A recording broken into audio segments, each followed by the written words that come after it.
Muliakan Tuhan Allah, muliakan Tuhan Allah, muliakan pimpinannya dalam kasih sayangnya.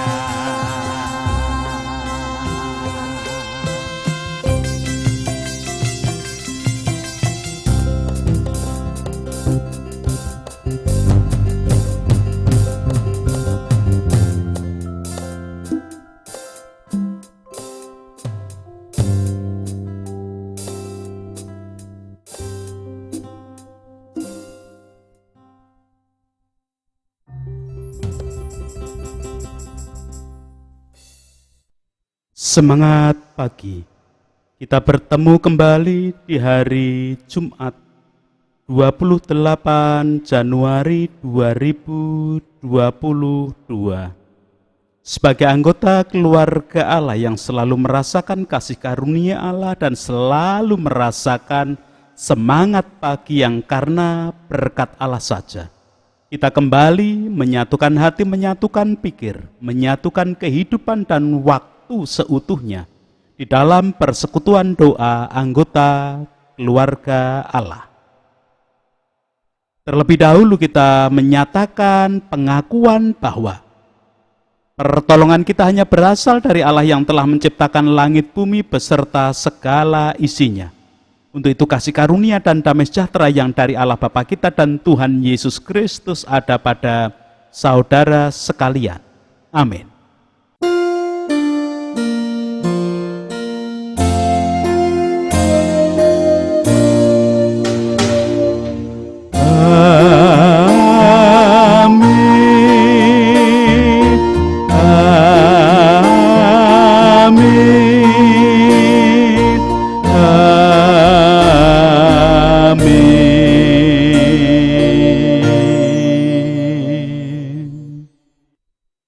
Anggota keluarga Allah, tema dan judul perenungan Sabda hari ini adalah pilih menyingkir dari celeng boloten.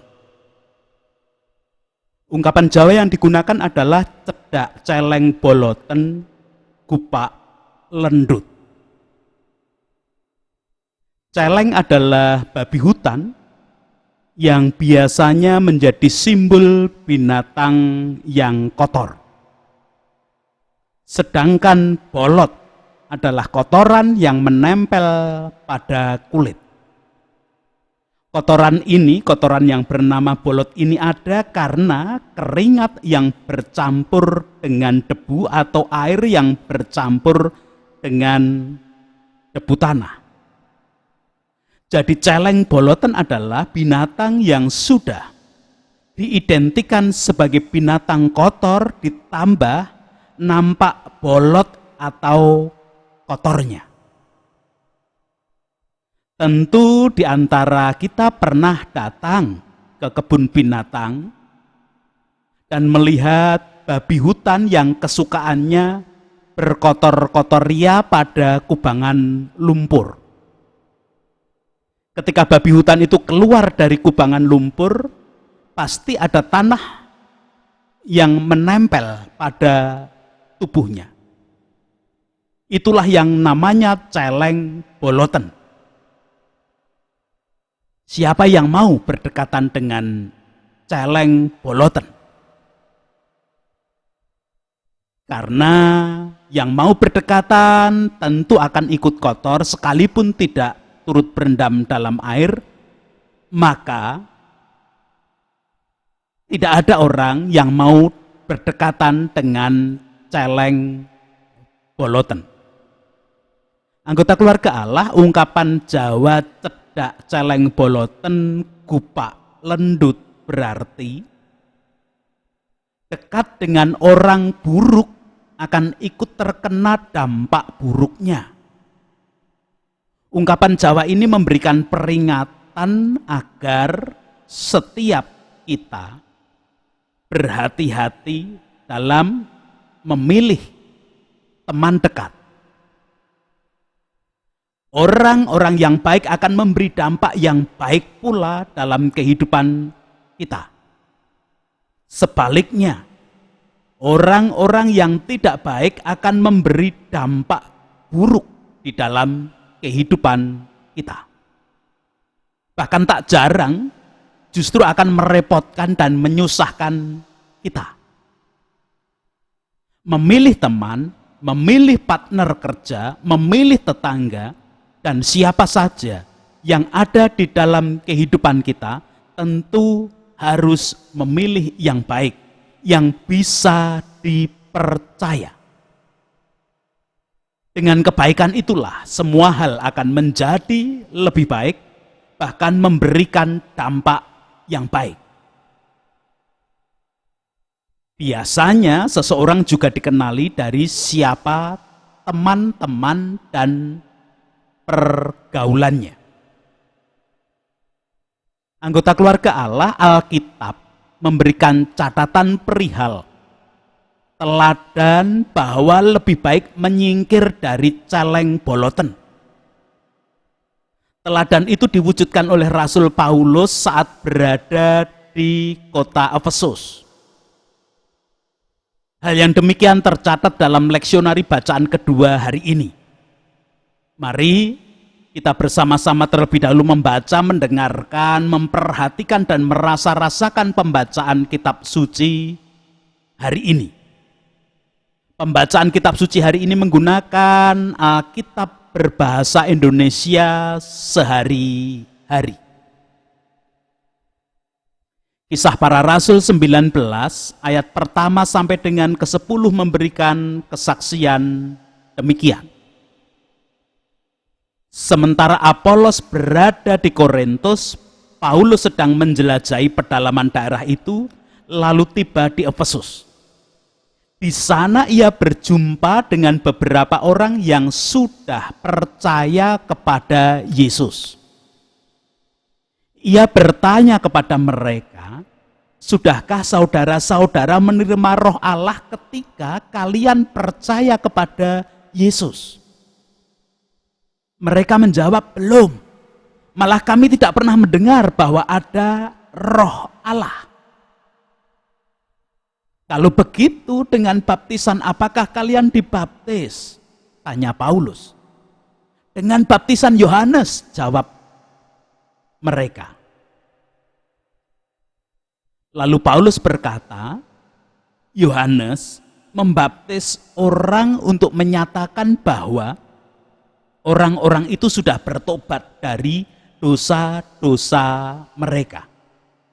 Tetapi sementara itu juga Yohanes memberitahukan kepada orang-orang Israel bahwa mereka harus percaya kepada orang yang akan datang kemudian daripadanya, yaitu Yesus." Ketika mereka mendengar itu, mereka dibaptis atas nama Tuhan Yesus. Dan pada waktu Paulus meletakkan tangannya ke atas mereka, Roh Allah menguasai mereka, lalu mereka mulai berbicara dalam bahasa-bahasa yang aneh serta menyampaikan berita dari Allah. Jumlah mereka semuanya ada kira-kira 12 orang.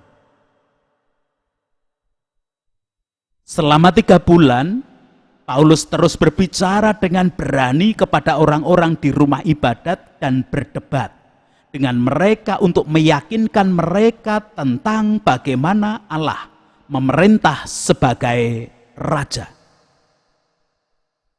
Tetapi beberapa di antara orang-orang itu keras kepala dan tidak mau percaya. Di depan semua orang yang berkumpul di situ, mereka mencela ajaran mengenai rencana Allah untuk menyelamatkan manusia melalui Yesus. Oleh sebab itu Paulus meninggalkan mereka, lalu pergi dengan pengikut-pengikut Yesus ke ruang kuliah Tiranus. Di situ setiap hari ia bertanya jawab dengan orang-orang. Ia melakukan hal itu terus-menerus 2 tahun lamanya, sampai semua orang yang tinggal di provinsi Asia, baik orang Yahudi maupun orang bangsa lain, semuanya mendengar perkataan Tuhan. Demikian kesaksian Kisah Para Rasul 19 ayat 1 sampai dengan ayat ke-10.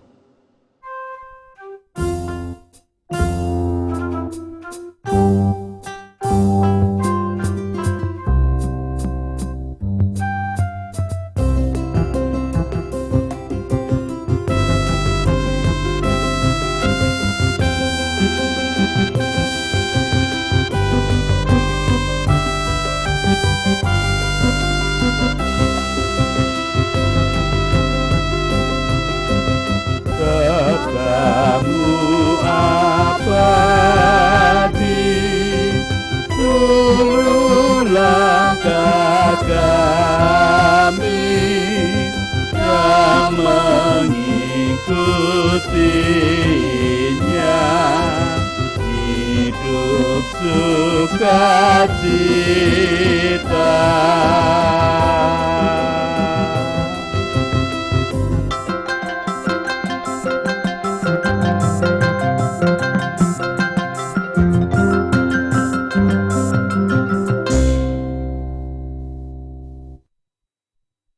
Anggota keluarga Allah, orang buruk yang disimbolkan dengan celeng boloten, yang kemudian disingkiri oleh Rasul Paulus adalah beberapa orang yang tegar hati dan mengumpat jalan Tuhan di depan orang banyak.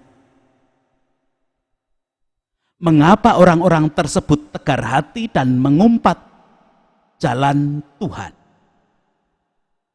Berawal dari Paulus yang pada saat itu berada di Efesus dan bertemu dengan beberapa orang yang percaya kepada Yesus. Agaknya percaya mereka itu berdasarkan cerita atau berita dari orang lain.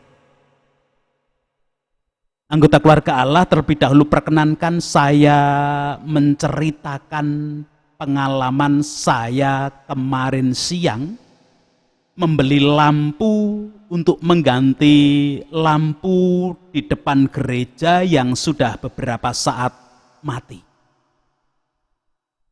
Kebetulan pada saat saya membeli lampu di seberang jalan depan toko ada motor Vespa tipe terbaru. Si pemilik toko kemudian bercerita kepada istrinya sambil menunjuk motor Vespa tersebut dan menyatakan bahwa harga Vespa itu lebih dari 60 juta. Pada saat itu saya terkejut, masa sih hanya untuk sebuah sepeda motor semacam Matic, orang di daerah pedesaan seperti tempat kami rela merogoh kocek hingga 60 juta. Si pemilik toko lampu kemudian menjelaskan bahwa Vespa tersebut bodinya terbuat dari baja semua.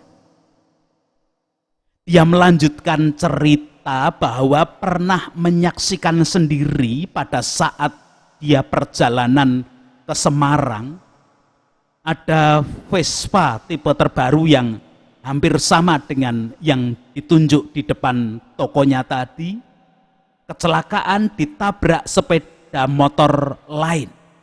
Namun dia heran, motor lain yang menabrak justru hancur, pecah berkeping-keping karena bahan bodinya yang terbuat dari fiber atau plastik. Sedangkan motor Vespa tadi sedikit pun tidak ada yang pecah karena terbuat dari baja.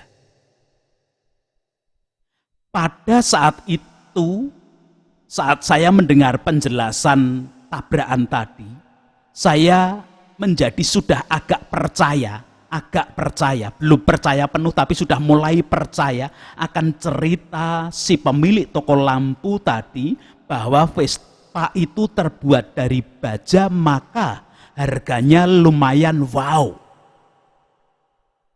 Dan saya menjadi lebih percaya lagi ketika saya mencoba browsing di internet bahwa memang saya menemukan penjelasan keterangan bodi Vespa tersebut terbuat dari baja. Hal demikian memang yang disebut juga dengan percaya. Orang-orang di Efesus yang ditemui oleh Rasul Paulus tadi disebut orang yang percaya. Namun percayanya identik atau hampir sama dengan kisah yang saya alami tadi tentang cerita sebuah sepeda motor Vespa yang berbahan baja dan harganya wow.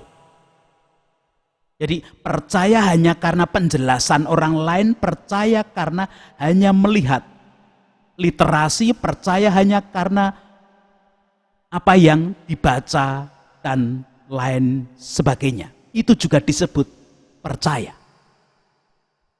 Anggota keluarga Allah ketika Paulus mengetahui bahwa orang-orang percaya tadi, mereka percaya karena cerita atau karena berita yang disampaikan oleh orang lain, maka Paulus bertanya, sudahkah saudara-saudara menerima roh Allah ketika kalian percaya kepada Yesus?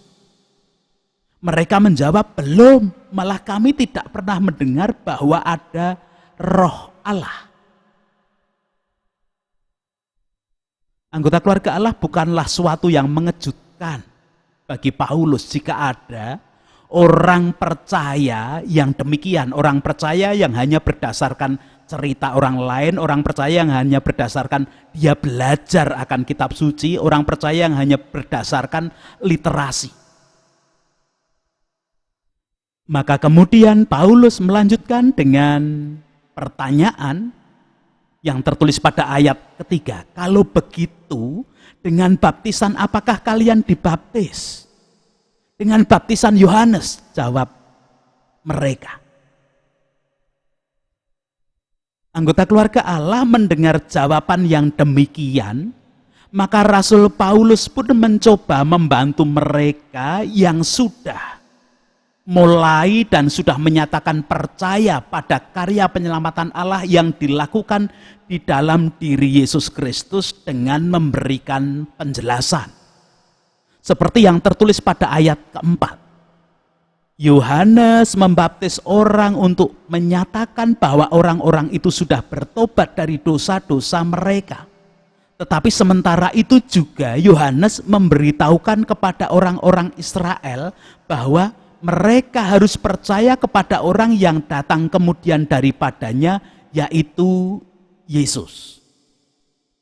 Ini berarti ada yang perlu dilanjutkan, ada yang perlu diwujudkan sebagai tindak lanjut oleh orang-orang yang sudah mengaku percaya kepada Yesus tadi, berdasarkan awalan cerita, berita dari orang lain, membaca literasi, membaca kitab suci, dan lain sebagainya.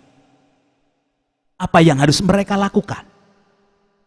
Tidak lain adalah mereka harus mengalami sendiri kuasa Tuhan yang akan membuat dan memampukan mereka tidak hanya percaya, namun juga perlu mempercayakan diri kepada Yesus sebagai Juru Selamat. Jadi percayanya tidak hanya sekedar percaya dia itu Allah, dia itu Juru Selamat, dia itu punya kuasa, tidak hanya itu, tetapi bagaimana mempercayakan diri kepada Sang Penguasa, Sang Juru Selamat. Orang-orang tadi percaya bahwa Allah telah berkarya menyelamatkan manusia di dalam diri Yesus Kristus, dan itu baik dan itu benar. Namun mereka harus melanjutkan dengan selalu mempercayakan diri kepada Yesus Kristus, Sang Juru Selamat. Anggota keluarga Allah percaya yang disertai dengan mempercayakan diri kepada Yesus Kristus Sang Juru Selamat tentu berbeda dengan kisah keterkejutan saya pada Vespa berbahan baja dan kemudian harganya wow. Gambaran yang pernah disampaikan oleh pendeta Andar Ismail adalah demikian. Pada suatu saat ada pertunjukan sirkus yang salah satu bagiannya adalah orang naik sepeda di atas seutas kawat. Sebelum pemain sirkus hendak menyeberang dari satu tiang ke tiang pancang lain melewati seutas kawat, si pemain bertanya, "Penonton, apakah kalian percaya bahwa saya bisa sampai ke tiang di seberang dengan naik sepeda beroda satu lewat seutas kawat kecil ini?" Karena para penonton yakin bahwa dia adalah pemain sirkus yang handal, maka semua menjawab percaya. Dan kemudian pemain sirkus mulai naik sepeda roda satu di atas seutas kawat. Sekayuh demi sekayuh dikayuhnya sepeda tadi.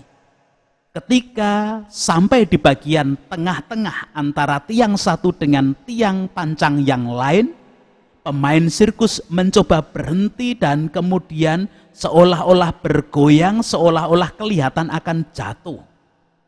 Namun kemudian bisa menguasai kembali posisinya dan kemudian bisa berjalan lagi, mengayuh sepeda lagi hingga selamat sampai di tiang yang berada di seberang.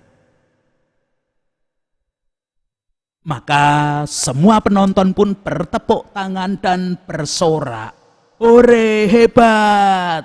dan lain sebagainya. Riuh sorakan yang ada.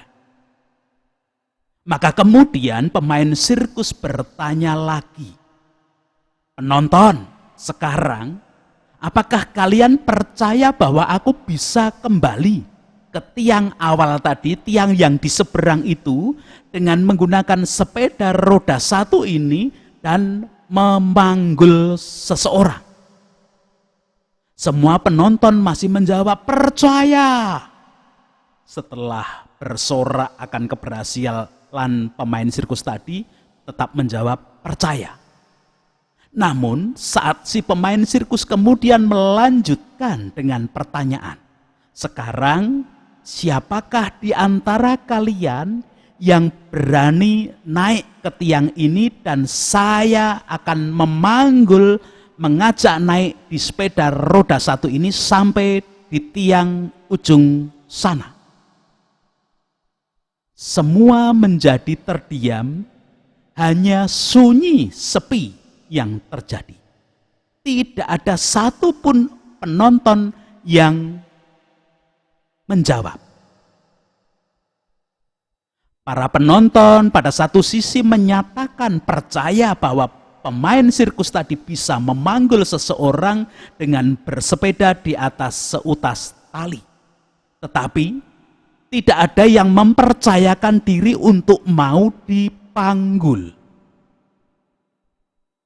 Demikian gambaran ketika kita percaya kepada Yesus dan hendak mempercayakan diri kepada Yesus Sang Juru Selamat.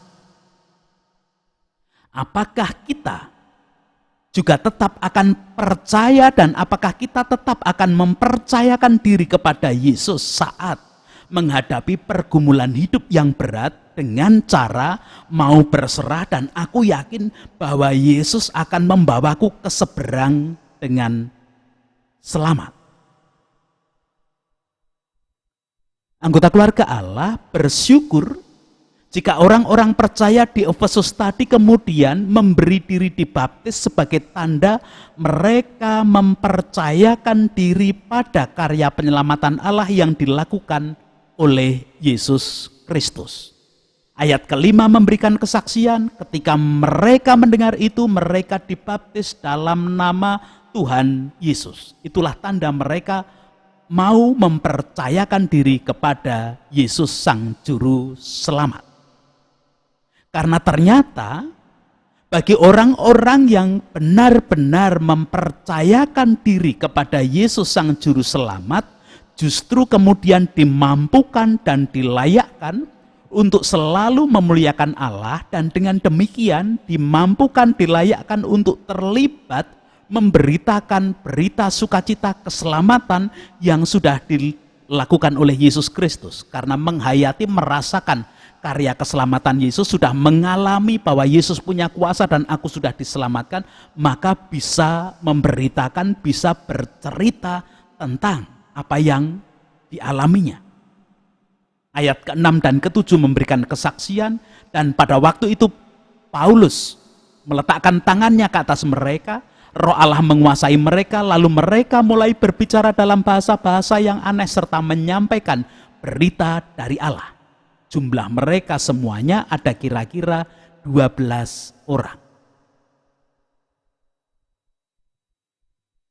Anggota keluarga Allah, satu hal yang perlu disadari oleh orang-orang yang tidak hanya percaya bahwa Yesus adalah Sang Juru Selamat, tetapi juga mau mempercayakan diri kepada karya penyelamatan yang dilakukan Yesus adalah pasti di dalam kehidupan akan muncul orang-orang yang menyepelekan, di dalam kehidupan akan muncul orang-orang yang tidak percaya, bahkan orang-orang tersebut mengumpat akan apa yang kita yakini. Jika menemui hal yang demikian, Rasul Paulus mengajak dan meneladankan agar kita memisahkan diri dari mereka. Sebaiknya memilih menyingkir dari celeng boloten daripada kita turut merasakan dampak buruk karena mereka tidak percaya dan tidak mempercayakan diri kepada Yesus Sang Juru Selamat. Paulus mengajak kepada setiap orang yang mau mempercayakan diri kepada Yesus Sang Juru Selamat dengan selalu bersekutu, saling menguatkan, dan saling berbagi pengalaman, berbagi pendapat, ataupun berbagi akan hal yang lain yang memberikan dampak baik, dampak positif di dalam iman. Jadi jauhilah celeng boloten, tetapi bersekutulah dengan teman-teman seiman, orang-orang yang sama-sama bukan hanya percaya tetapi mempercayakan diri pada karya keselamatan yang dilakukan Yesus Kristus. Ayat 9 memberikan kesaksian, tetapi beberapa orang di antara orang-orang itu keras kepala dan tidak mau percaya. Di depan semua orang yang berkumpul di situ, mereka mencela ajaran mengenai rencana Allah untuk menyelamatkan manusia melalui Yesus. Oleh sebab itu Paulus meninggalkan mereka lalu pergi dengan pengikut-pengikut Yesus ke ruang kuliah Tiranus. Untuk apa mereka pergi ke ruang kuliah Tiranus? Untuk semakin mempergumulkan iman mereka, semakin saling menguatkan, untuk saling berbagi tentang kehidupan mempercayakan diri kepada Yesus Sang Juru Selamat. Di situ setiap hari ia bertanya jawab dengan orang-orang, itu yang dinyatakan pada lanjutan ayat 9 bagian akhir. Jangan pernah jemu bersekutu dan berbagi dengan saudara seiman yang selalu memberikan dampak baik, dampak positif di dalam keimanan. Namun jauhilah orang-orang yang tidak mau percaya dan tidak mau mempercayakan diri kepada Yesus Sang Juru Selamat. Tuhan memberkati kepada setiap anggota keluarga Allah. Amin. Kita bersama berdoa. Puji syukur dan terima kasih kami haturkan karena sabda hari ini tidak hanya mengingatkan tetapi menolong kami menemukan harta terindah ketika kami menjadi percaya dan mau belajar mempercayakan diri kepada Yesus Sang Juru Selamat. Apapun hidup kami haturkan. Berdoa bagi bangsa dan negara melalui para pemimpin, wakil rakyat, tokoh masyarakat, tokoh agama, dan semua komponen yang ada, agar semua tetap dalam genggaman tangan kasih kuasa Tuhan. Kalaupun kami boleh menghadapi apapun, ada bagian-bagian orang yang tidak mempercayakan diri kepadamu, kami tetap berhati-hati agar kami tidak turut kena dampak buruk dan negatifnya. Kami haturkan hidup kami, ampuni dosa kesalahan kami, ampuni dosa kesalahan para pemimpin, wakil rakyat, tokoh masyarakat, tokoh agama, dan semua komponen bangsa negara ini. Dalam Kristus kami berdoa. Amin. Bersama-sama melanjutkan kehidupan dengan tetap mewujudkan iman, bukan hanya percaya tetapi mempercayakan diri kepada Allah Sang Juru Selamat, dan kita mengikuti kehendak dan jalannya, menerima berkatnya. Kasih karunia dan damai sejahtera yang dari Allah Bapa kita dan Tuhan Yesus Kristus di dalam persekutuan dengan Roh-Nya yang kudus tercurah melingkupi menguasai setiap anggota keluarga Allah. Amin.